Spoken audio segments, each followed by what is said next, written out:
Olá, meus amigos, sejam todos muito bem-vindos! Hoje aqui nesse canal tem sangue na pista de dança! Sim, eu sou o Rodrigo Teaser e hoje a gente vai falar de um assunto que eu fiquei pincelando por aí num monte de vídeo e a galera falou: Rodrigo, agora você vai falar. Como vocês pediram com muito jeitinho, aqui estou eu. Hoje o assunto é o álbum Blood of the Dance Floor. Eu tenho que confessar pra vocês que na época que foi lançado Blood of the Dance Floor, eu já acompanhava o Michael. Então eu sempre acompanhei todo o processo de lançamento de um disco do Michael. Quando saiu Blood of the Dance Floor, eu achei tudo muito estranho. Blood tá longe de ser meu álbum favorito. Não por conta do projeto em si, mas porque eu não gosto de remix. Tenho que confessar pra vocês que eu não sou um cara muito chegado em remixes, especialmente remixes do Michael. Os projetos do Michael, os álbuns do Michael, eles seguiam mais ou menos um processo muito semelhante. O Michael normalmente tinha um tempo longo para fazer uma escolha de repertório, preparar, produzir, gravar, finalizar. Uma vez que o álbum estava pronto, ele tinha um tempo para escolher os singles que ia lançar. Quando você escolhe o single, naquela época especialmente, a gente está falando de anos 80, 90, a escolha do single era uma coisa muito importante, porque demandava muito investimento. Cada single virava um compacto, virava um CD, virava um videoclipe, tinha um investimento de publicidade, então era um outro processo, que era um processo relativamente longo. Dentro desse processo, o Michael acabava isso, iniciava uma turnê. Muitas vezes ele iniciava a turnê já com uma série de videoclipes prontos. Entre a gravação, um videoclipe e outro, e a turnê, provavelmente o Michael faria ou uma entrevista, ou faria performances em premiações, ou fazia algum tipo de ação especial. Isso sempre aconteceu, desde o álbum Thriller isso acontece. Ao longo dos anos houveram muitas informações a respeito do Blood, informações que teriam vindo de pessoas de dentro da gravadora, pessoas da equipe do Michael. Algumas informações são relativamente desconexas, mas eu vou tentar colocar aqui as informações de forma cronológica e tentar fazer com que as coisas façam sentido. Esse vídeo era para ter saído em maio, que foi quando o álbum Blood foi lançado, mas dentro da minha pesquisa eu achei muito importante esperar chegar esse livro, que eu devorei. Esse livro é do Bryce Najjar, é um livro incrível, inteiro sobre Blood of the Dance Floor. Ele entrevistou muitas pessoas, ele entrevistou produtores, ele entrevistou técnicos, engenheiros de som, ele entrevistou donos de estúdio, muita gente que trabalhou no projeto Blood of the Dance Floor. Foi fundamental para que eu pudesse cruzar informações e fazer o vídeo de hoje aqui. Então, por isso que esse vídeo era para ter saído em maio, peço desculpas, está saindo agora. Uma das teorias principais que sempre sondaram a ideia do álbum Blood of the Dance Floor é a seguinte: o álbum History teve um investimento muito alto. Primeiro porque a gravadora queria que o Michael saísse por cima daquele período que ele atravessou no final de 93, infelizmente, com aquelas acusações ridículas do Jordan Chandler. O álbum foi caro para produzir. O álbum era um álbum duplo, a gente tinha 15 músicas inéditas, a gente tinha um álbum, o CD1 era um CD com as melhores canções, o encarte era um encarte caro, o videoclipe Scream é o videoclipe mais caro da história, o videoclipe de divulgação, que é o videoclipe da estátua, é um dos videoclipes mais caros da história, então o investimento foi muito alto.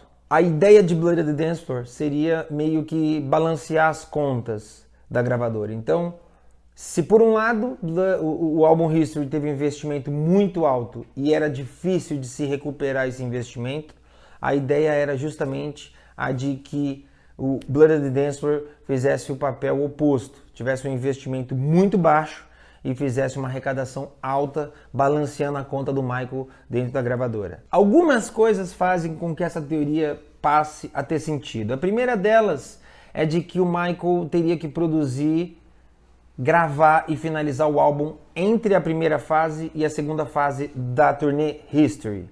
No suposto descanso do Michael, ele teria que produzir um álbum inteiro. Para isso, ele não teria talvez o tempo de compor e fazer um processo novo. Então, o que acontece? O Michael ele reutilizou canções que ficaram de fora do álbum Dangerous e History.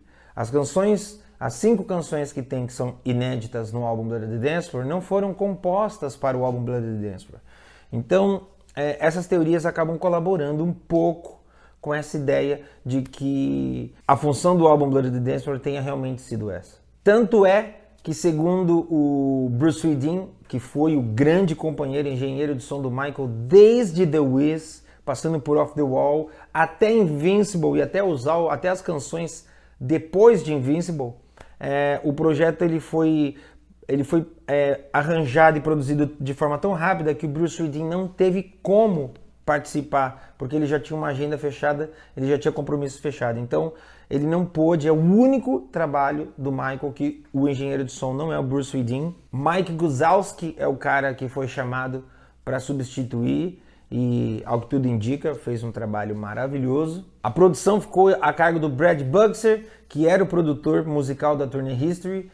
Ele conta que ele recebeu, perto do fim da primeira fase da turnê History, ele recebeu a notícia de que quando a turnê desse a pausa, eles permaneceriam na Europa para que fosse feito a produção do disco. Ele fala que achou estranho, ele fala que achou esquisito, porque justamente ele estava acostumado a trabalhar com o Michael nos moldes que eu falei no início do vídeo. A primeira música a ser trabalhada para o álbum foi realmente a canção Blood the Dance Floor.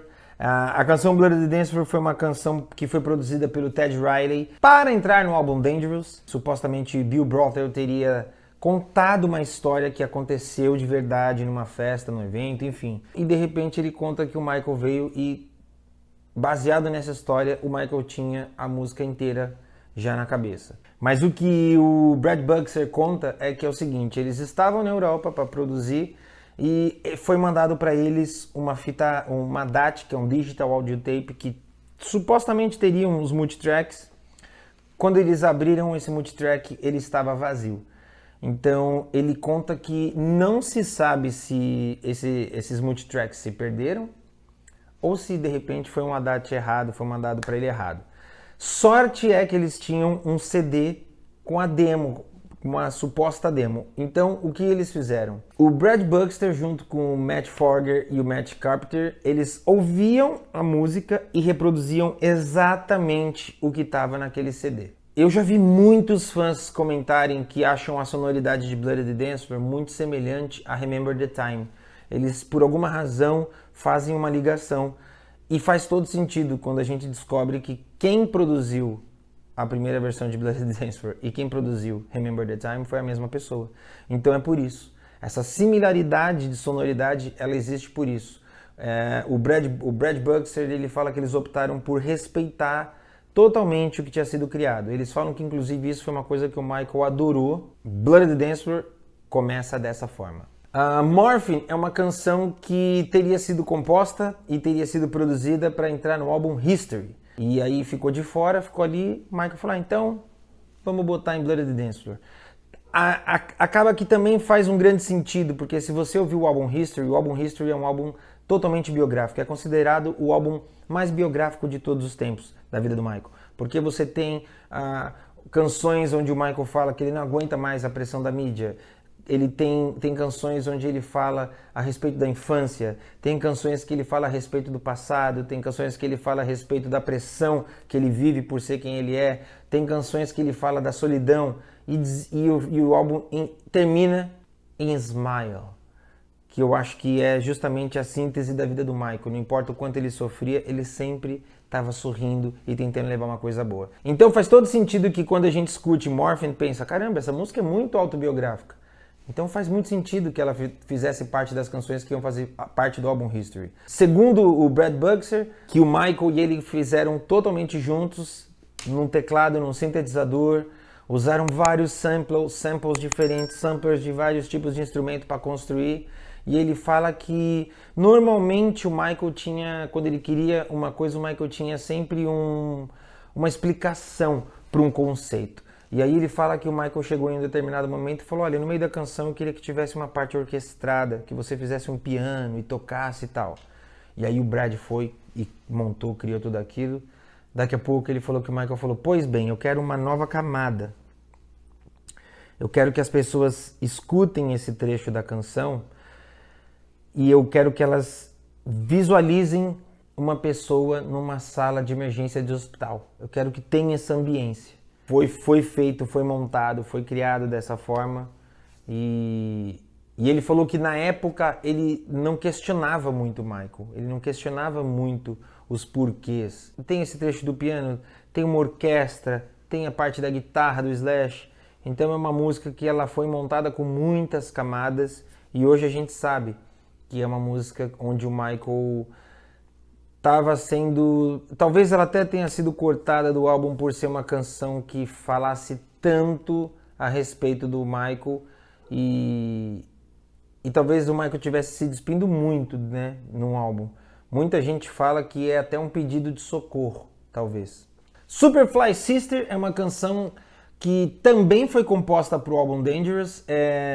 De todo o disco Bloody Dance Floor, do álbum Bloody Dance Floor, a canção Superfly Sister é a canção considerada talvez mais datada. Tem uma explicação para isso também.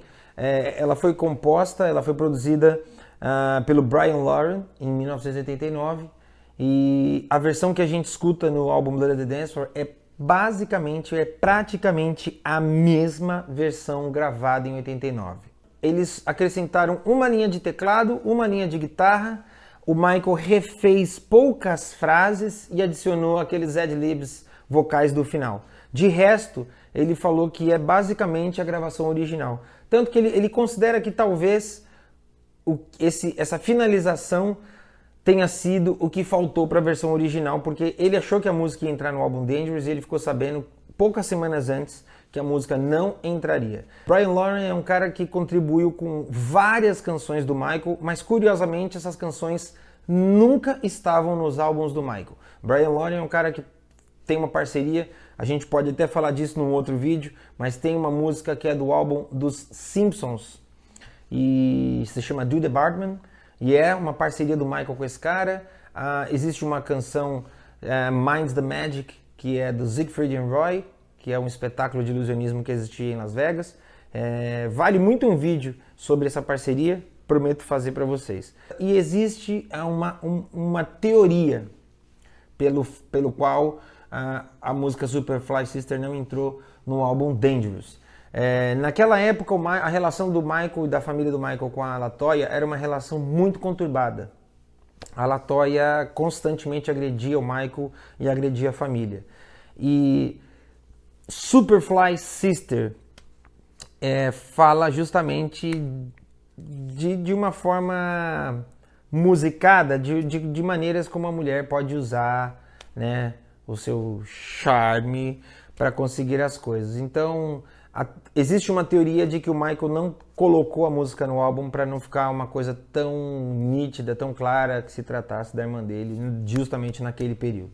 A outra música que está no álbum é a canção Ghosts. A canção Ghosts, ao contrário do que muita gente pensa que foi produzida para entrar no filme Ghosts, não foi. Ghosts é uma canção que também foi produzida para entrar no álbum Dangerous, foi produzida por Ted Riley também. A diferença de Ghosts para Bloody Dance Floor é que Ghosts, na versão que a gente conhece no Bloody Dance Floor, no álbum, não tem muito da versão original. Segundo o Brad Buxer, o Michael gostava demais do sample de guitarra e basicamente eles mantiveram só isso da versão original, fizeram toda a construção da música em torno disso. O Michael gravou os vocais novamente, então a música que a gente conhece, esse Ghosts, não tem muito a ver com o Ghosts original, o que faz a gente ficar muitíssimo curioso para conhecer a versão original. Mas essa versão basicamente não tem muito a ver com aquela versão original. Segundo o Brad Buxer, até das faixas do álbum Bloody Dance Floor, foi a faixa que mais demorou para ser produzida, justamente porque foi uma faixa que teve um cuidado, que teve um arranjo mais apurado. Por quê? Porque sabia-se que seria a peça fundamental para o lançamento do filme Ghosts. Eu falei dessa caixinha, eu não falei ainda do filme, mas uma coisa que vale ressaltar é que o filme Ghosts não tem relação com a gravadora. A gravadora não bancou o filme, quem bancou o filme foi o Michael. Mas a trilha sonora, as músicas, as canções, fazia parte do projeto Bloody Dance Floor, então por isso teve esse cuidado maior. A canção Is It Scary também é uma canção que já existia, uma canção que faria parte do projeto, como eu disse aqui, o projeto do filme Ghosts, que foi lançado em 96, ele iniciou a ser produzido em 93, e em 93 o nome do filme seria Is It Scary, faria parte do filme Família Addams 2, então Is It Scary seria parte da trilha sonora. O projeto, lógico, não foi para frente, então Is It Scary ficou ali, ficou guardada, foi utilizada para colocar no Blood the Dance Floor. Existe uma curiosidade que o Brad Buxer fala, que é o seguinte: os produtores entenderam que seria interessante ter mais uma música atrelada ao filme Ghosts.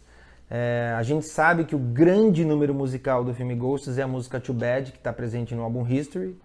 Obviamente que, por se tratar de um filme chamado Ghosts, a música Ghosts seria alavancada, mas eles consideravam que precisava de mais uma canção. Então foi por isso que foi trazido da versão anterior do filme a música Is It Scary. Segundo o Brad Buxer, eles pediram para que fosse colocado essa música no momento que o Michael dança de esqueleto, que a gente sabe que foi o que aconteceu. Porém, quando foi gravada essa cena, o Michael gravou tendo como trilha a música Ghosts, que são BPMs diferentes, beats diferentes, tudo diferente. Pensem, por favor, estamos falando de início de 1997, final de 96. Não tinha tecnologia de hoje. Então ele precisou abrir canal por canal, alterar o tempo. Algumas partes, quando se altera o tempo, vocês sabem, altera-se o tom. Então ele falou que foi um trabalho de mais ou menos 50 horas para fazer com que a música se adequasse, para a gente, quando assistisse, tivesse a impressão de que o Michael gravou dançando Is It Scary. Is It Scary, na verdade, encerra, né? A gente tem no álbum Blood the Dance Floor, a gente tem 5 músicas inéditas, que são Blood the Dance Floor, Morphine, Superfly Sister, Ghosts, Is It Scary. Daí em diante, a gente tem só remixes. Eles tiveram 4 meses entre o processo de preparação, produção, gravação e finalização para fazer o álbum inteiro. 4 meses. E mesmo assim, algumas pessoas da produção dizem que não sentiram tanta pressão. O Brad Buxer mesmo fala que foi um processo muito bacana, porque ele falou que ele pôde se unir muito ao Michael. Era uma equipe muito pequena. Como eu falei, eram praticamente 4 caras. Era o Brad Buxer, o Matt Forger, o Matt Carpenter e o engenheiro de som, o Mick Guzowski. Então eram esses 4 caras e o Michael trabalhando em diversos estúdios diferentes, viajando em estúdios diferentes. Tiveram um tempo maior em Montreal, que foi o período maior onde eles tiveram para produzir lá na Europa tudo que foi feito do Blood the Dance Floor. Segundo o Matt Forger, que é um cara que trabalhou com o Michael de 1982 até 1997, esse cara durante muito tempo fez parte da equipe do Michael que trabalhava no estúdio dele em Ensino. Pouca gente sabe, mas o Michael tinha na casa dele em Ensino um estúdio onde ele tinha uma equipe, e além da equipe que ele tinha nesse estúdio, ele tinha a equipe que trabalhava de fato nos álbuns dele. Então esse cara trabalhou por muito tempo nos estúdios do Michael, Matt Forger. Esse cara falou que ficou muito impressionado. Ele estava nos Estados Unidos quando recebeu uma ligação e disseram: cara, você vai ter que ir para a Europa porque os caras vão começar a produzir o Blood the Dance Floor. O Michael vai fazer um disco inteiro. E aí ele foi para lá. Quando ele voltou para Los Angeles com material para fazer a finalização, ele falou que era uma loucura, porque ele tinha coisa de 3, 4 estúdios diferentes, produzindo, gravando, fazendo coisas diferentes. No próprio estúdio Record Plant, ele tinha mais de uma sala ao mesmo tempo trabalhando. Enquanto uma sala mixava o disco, a outra sala mixava o filme Ghost. Foi nessa mesma época, nesse mesmo período, com essa mesma equipe, que o Michael produziu a canção Elizabeth, I Love You, porque já sabia-se dessa homenagem que ele ia fazer. Elizabeth, I Love You também é uma canção que vai ser muito difícil da gente ter, a não ser que exista uma negociação do espólio, mas vai ser muito difícil da gente ter esse material no material oficial lançado, porque essa canção não tem relação com a gravadora. Segundo o próprio Brad Buxer, o Michael bancou a música inteira do próprio bolso, porque ele quis.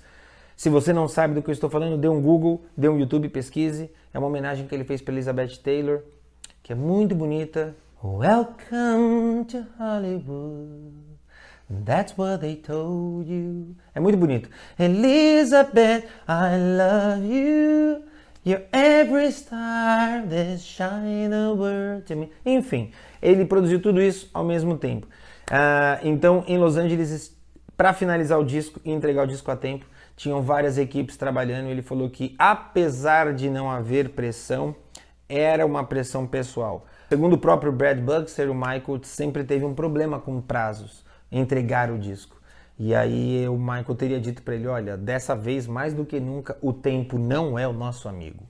Uma das coisas que tornava o trabalho de finalização também um trabalho difícil era de que, além de se ter canções que já estavam prontas, ter canções que foram gravadas, os remixes todos eram feitos por produtores diferentes. Então, na hora de você colocar isso tudo no mesmo disco e fazer com que tudo soe igual ou o mais semelhante possível, deve ter sido um processo difícil, porque a gente está falando de um período onde o disco tinha, né, são 13 faixas, que tem que ter começo, meio e fim, e a gente tem que ouvir e aquilo tem que bater igual pra gente. Então isso também foi uma coisa que foi meio difícil para eles. Uma história que foi confirmada, que está aqui no livro, o Michael realmente não era um apreciador de remixes. A ideia do Michael inicial era de lançar um EP, a ideia do Michael era que tivesse só essas 5 músicas inéditas, mas a gravadora, né, a Sony, disse que achava que isso seria um fracasso comercial, porque as pessoas não pagariam para ter 5 músicas. As pessoas gostariam de ter um disco cheio. Então, convenceram o Michael de colocar 5 músicas inéditas e completar com remix. As palavras do Michael a respeito de remix, as palavras exatas do Michael seriam essas. O que eu posso dizer é que eu não gosto deles. Eu não aprecio o fato de alguém mexer na minha canção e transformá-la em uma coisa completamente diferente. Mas a Sony fala que os jovens amam remixes. E aí entra uma outra questão. Blood the Dance Floor é um álbum que o público americano tomou pouquíssimo conhecimento. As músicas não foram trabalhadas nos Estados Unidos. Blood the Dance Floor foi um álbum que foi pensado, projetado, produzido especificamente para o público europeu. O clipe de Blood the Dance Floor conta com a direção, né, com a co-direção do próprio Michael, e o Michael convidou o Vincent Patterson. No clipe Beat It, não tem o loirinho de blusa listrada da briga? Esse cara, ele era o assistente do coreógrafo, Michael Peters. Posteriormente, ele se tornou coreógrafo do Michael, coreografou The Way You Make Me Feel, Smooth Criminal, Would You Be There? Segundo Vincent Patterson, numa entrevista, ele disse que a única condição que ele impôs para o Michael foi: Michael, vá aos ensaios. Segundo ele, Michael prometeu ir aos ensaios, mas não foi. E segundo Vincent Patterson, isso foi uma coisa que foi deixando ele um pouco desanimado, foi fazendo com que ele ficasse um pouco desacreditado. Porém, ele disse que o Michael tinha uma coisa tão incrível no que dizia respeito ao improviso, que ele falou que o resultado acabou sendo muito melhor do que ele imaginava.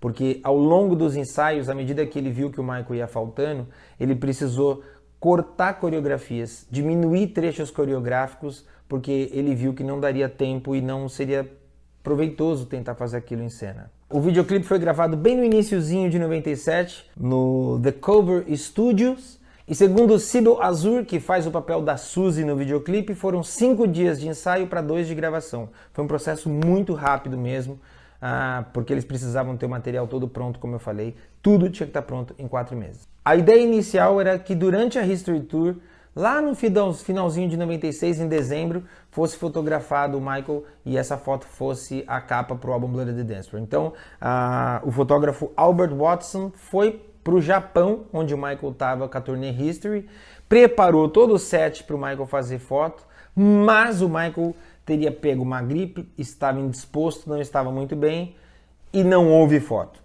Esse cara só foi trabalhar com o Michael novamente no álbum Invincible. O que aconteceu foi que o Michael chamou um cara chamado Will Wilson para fazer a ilustração da capa. O Michael teria visto algumas ilustrações e gostado, então convidou esse cara. Durante as gravações do videoclipe, o fotógrafo Bill Nation foi lá, fez uma série de fotos do Michael, levou para o Will Wilson para que ele visse o visual. Segundo o Will Wilson, foi muito breve as explicações que a gravadora deu. Eles disseram que eles queriam o Michael dançando num piso que fosse semi-transparente e que tivesse de fundo uma cidade aleatória. Ponto, acabou. Ele fez alguns esboços, alguns testes, mandou para o Michael e para Nancy Donald, que era a diretora artística desse projeto. Eles aprovaram, e aí ele começou então a fazer a pintura.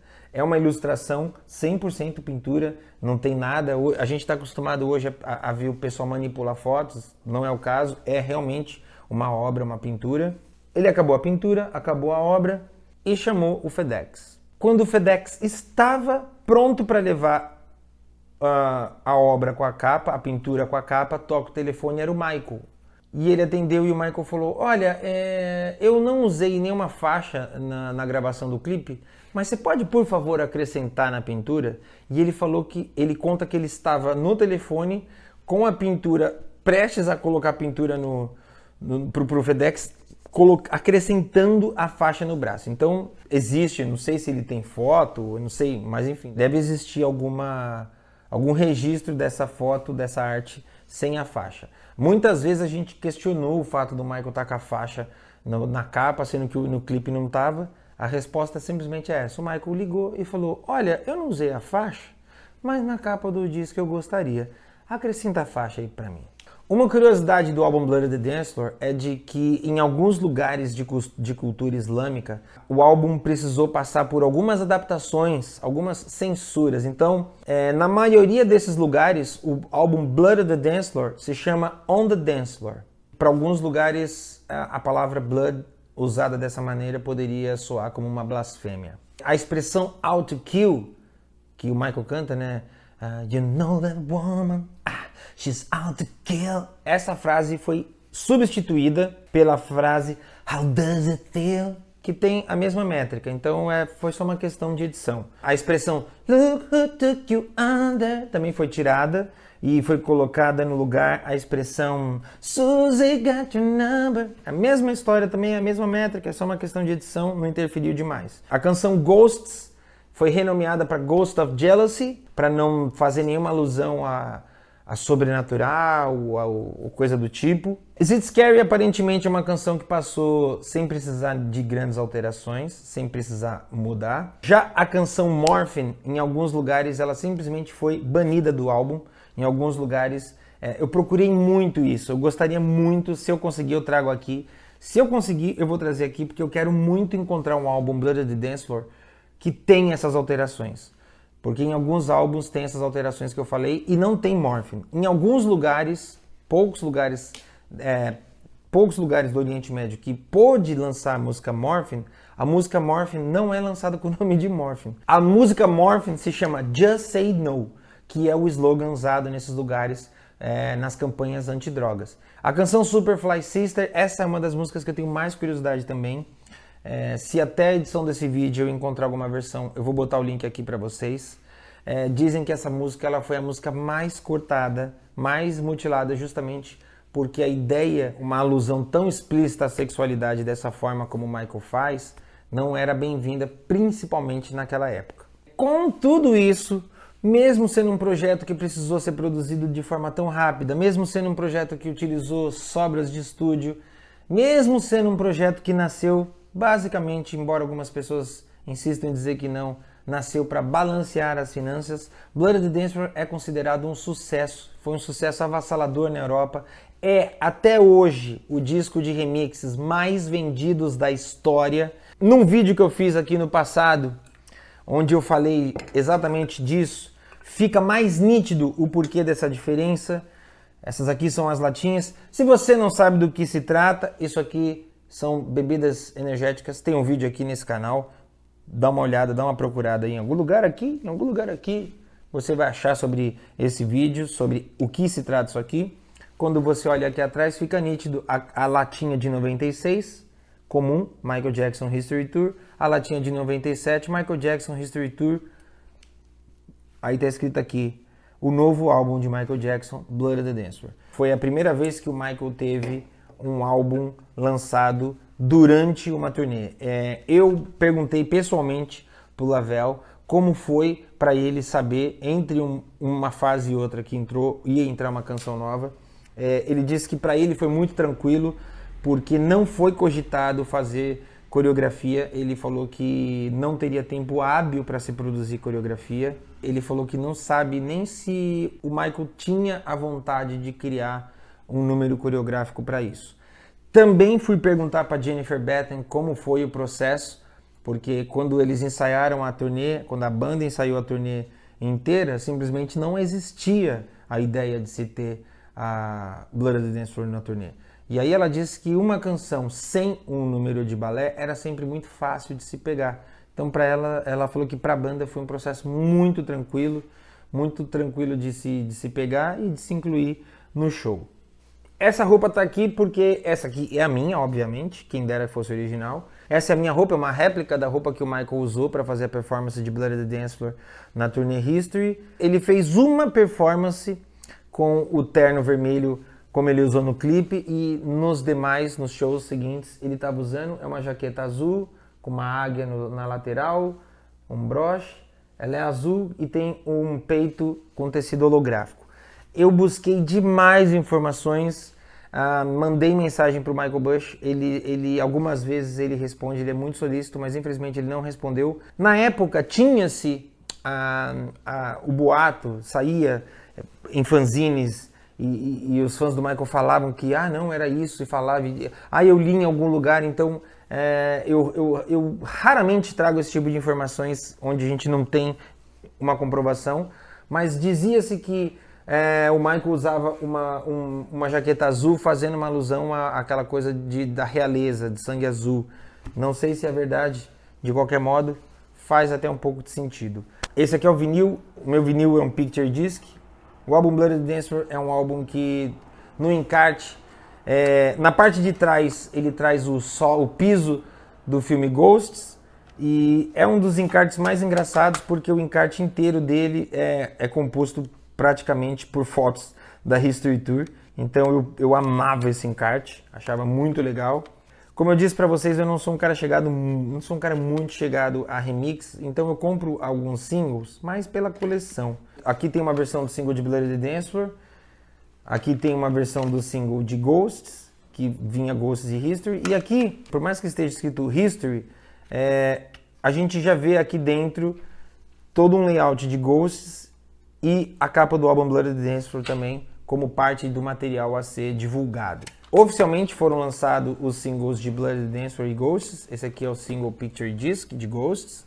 Inicialmente foi cogitado lançar o single de It's Scary, mas foi cancelado. Uma coisa que causou uma grande mágoa no Michael, que muita gente fala e é confirmado por algumas pessoas, é de que o Michael queria demais ter lançado o single de Smile. E a gravadora entendeu que precisava encerrar o processo de divulgação do álbum History para iniciar logo o processo de divulgação de Blood on the Dance Floor. Então já tinha sido feito capa, arte, foram prensadas algumas cópias do single de Smile, mas a gravadora cancelou e recolheu o material. Isso fez com que o single de Smile se tornasse um dos singles mais caros da carreira do Michael, justamente porque foi descontinuado, e isso teria causado um descontentamento do Michael junto à gravadora, porque ele tinha grandes planos, ele considerava muito importante homenagear o Chaplin, tanto que tem uma dedicatória e uma homenagem ao Chaplin, à família do Chaplin, no álbum Blood on the Dance Floor. Foi lançado no Home Video History, no Home Video History Volume 2, foi lançado o videoclipe de Blood on the Dance Floor, mas foi lançado a versão remix, que eu nunca entendi porque que os caras lançaram a versão remix. A versão original só foi lançada anos depois no Number One e no Vision. Blood on the Dance Floor foi um álbum que foi lançado para balancear as contas, as finanças. Então, por isso, lá atrás, eu disse para vocês, a caixinha de Ghosts vinha com o álbum Blood on the Dance Floor. Então, eu tenho dois. Pensa que todo mundo que era fã do Michael e já tinha um disco, para ter essa caixa, precisou ter mais um. Mas, como eu disse, é um álbum legal, é um álbum bacana, e é um álbum que, ao mesmo tempo que se atrela à History através da History Tour, se atrela diretamente ao Ghosts, ao filme Ghosts, por conta da trilha. Tem um videoclipe de Ghosts, que é feito com cenas do filme, uma colagem de cenas do filme, e o videoclipe de It's Scary, que sairia para apoiar o single, foi cancelado. Não se sabe se seria produzido um videoclipe do zero, se seria mais uma montagem, enfim. Não encontrei nenhuma informação e as pessoas que eu pude perguntar também não tinham essa informação. Mais uma vez, deixar aqui para vocês uma indicação. Galera sempre me pede indicação de livros. Se você quer saber detalhes sobre Blood on the Dance Floor. O melhor livro é esse aqui. Blood on the Dance Floor, Let's Make History in the Mix. Bryce Najjar. Esse foi o vídeo de hoje. Falamos sobre Blood on the Dance Floor. Falamos sobre o disco, sobre o single, sobre o clipe, sobre o filme, sobre a roupa. Espero que vocês tenham gostado. Eu prometi, fiz a lição de casa e trouxe aqui para vocês. Se você não for inscrito, se inscreve, ativa o sininho, manda uma mensagem, compartilha. A gente tem uma área de membros muito legal aqui também. Se informe a respeito, seja membro, seja meu amigo e apareça. A gente pode se ver muito mais aqui. Ok? Susie got your number, Susie ain't your friend. Look who took you out there with 7 issues in.